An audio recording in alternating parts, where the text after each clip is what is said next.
What's up everyone, welcome to part 2 of our pandas tutorial series, and in this one we're going to look at how to read from a CSV file to create our data frame, and also how to take a data frame and write it to a CSV file. So CSV is a pretty common file format that you'll be dealing with, so it's good to know how to work with it and how to create your data frames. And pandas has a super easy and useful method called read CSV, which not only works on CSV files but a ton of other file formats. So let's get started.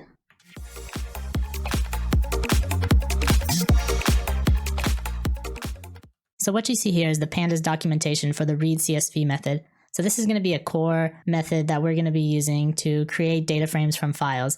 While the name says read CSV, it can be used for other file formats like text or tab separated files and probably a bunch more. But by default, it's set up to work with CSV files. And as you can see, there's a ton of arguments that you can specify, but by default, it's pretty much set up for CSV files. So for the most part, we're going to leave all of these as default. But the main thing that we're just going to specify is the file format and some things specifying which column is the index column, and then later we'll specify D types and things like that. But as you can see, it's pretty versatile. It's extremely powerful and optimized, so you can read really fast. And yeah, so with that being said, now what we need is to get some data to work with. So where I came to was this UN data website, and this site has a ton of random data that you can download, but the one I chose was this greenhouse gas inventory. So I came to this CO2 emissions by country. So if I click on it just to get a preview of it, you can see for each country there's one data point per year, and the value is CO2 in tons. And then there's a bunch of countries, like here's Australia, and there's Austria. So yeah, this is just a sample data set to work with. Feel free to download other ones and use them, but for this example, I'll post the CSV file to my GitHub so you can follow along there. So now let's jump over to a new notebook and get started. Like always, we begin with our import. So first we're going to import pandas as PD, and then we're going to import matplotlib.pyplot as PLT. So the way read CSV works is it's going to return a data frame. So you can see here, read CSV file into data frame. So like I said, it's going to return a data frame. So the way we do is we'll say df is equal to pd.read CSV. And then since we have a CSV file, all we really need to do is specify the location of it. So since I've placed the CSV file in my current directory, it's this UN CO2 emissions CSV file, what I can do is just call the file name itself. So I can just do this, and the file imports, and it's now I have this df object. So if I were to call df.head, you can see here that we've got our index column, which it adds by default. We've got the year, and then we've got a bunch of columns for the different countries. So you can see we go from Australia all the way to the United States. And these values here, again, is CO2 emissions in kilotons.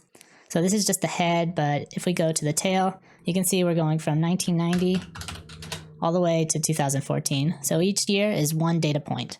So now that we have the data in our data frame, we can do some manipulation to filter and explore the data a little bit. So for example, if I just want the Australia data, Australia, we can, put brackets and put the country in strings or as a string, and then we return this series data. So what we get is the series index and the value, and you can see that it provides the column name and the D type. So by default, pandas, when it does this read CSV, it's converting these numbers into floats. Cool. So we can also do plot and then plt.show, and you can see we get a little plot which shows the CO2 emissions over time. But one thing you'll notice is that this axis is just an index, so it just goes from 0 to the number of points we have. But we really have time series data, so what we'd want is the year and then the value instead of just this index. So the way we would specify that, or the way we can get the year as the index instead of just that default index, we can call it when we create the data frame. So you'll see that the read CSV method has a argument called, where is it? Index column. So we just specify which column we want to be the index, and it'll use that one to create the index. So for example, if we want index call, we want it to be year. Now, when we run this, you can see here we have the year specified. And just to just to show you what it looks like, let's do df.head. So now instead of that default index column, we have the year as the index. And you can tell because the year is like sunk down a little bit, and then the other columns are raised up. So that indicates this is our index column. So again, this is great for time series data where we can just call it by default and we can specify our index. And you can see that if I were to, let me just print this out again, you can see now instead of getting that index, we get the year as our index. Pandas also has some cool statistics built right in. So for example, if we have a data frame, we can just do this one tool called describe. And you can see here we get the number of points, which is the count. We get the average value, the standard deviation, the mean, the quartile, the 50%, 75, and then the max value for each of the columns. So we've got some statistics built in. We can also do things like max, and we get the maximum value for each column. We can also do min.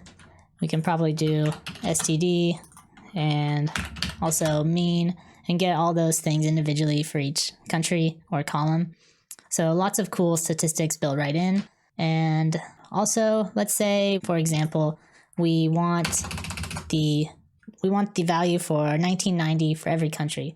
So what we can do is use a function called loc. So what that does is we pass in, it's index based. So because we specified the year as the index, we can pass something like 1990. Yeah, so we can pass something like 1990, and you can see that it's passing all the values for 1990. So loc is index based. So if your index is not a normal index, like from 0 to whatever, and it's instead a time, you can specify a time. But there's also iloc, which is purely like raw index based. So if we want the first row or the 0 row, we can call 0. We can get the second or third row or whatever. Yeah, so this iloc and loc are used for getting rows out of your table. So we'll talk more about it in later videos, but just wanted to show it here. So, and then another thing I wanted to show is, like we've already seen, if we say call Australia, we can call it with this notation where we use brackets and then put the column title as a string and it returns a series. Well, we can also use another notation, which is the dot notation. So we can just say df.australia and we get the same thing back. So these are just a few statistics and ways of manipulating our data once we have it in the data frame. And let's say now we've taken the data frame and we've done those statistics and we have a new filtered data frame. Now we want to do is save it to a CSV file. So the way we can do that is there's a function called toCSV. And basically all you do is you take your data frame .toCSV and we specify the path. So I'm just going to use our data frame we have here, and let's come down to a new cell and we'll just do df to CSV, and I'm just going to specify the name of it and it's going to save it to our current working directory. So we'll just call it new df.csv. So I'll run that and you can see here that now we've saved our new CSV file to our current working directory. So it's as simple as that to take your CSV file, read from it, and create your data frame, do your manipulations, your analysis, whatever you need to do, and then save it back to your CSV file.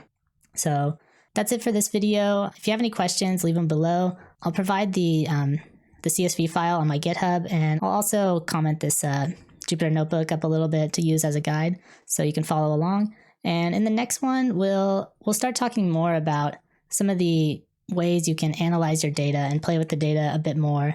We'll talk more about the D types and also the date time format for our index. So stay tuned for the next one. If you liked the video, leave it a like. And if you really liked it, then hit the subscribe button. Thanks, guys. See ya.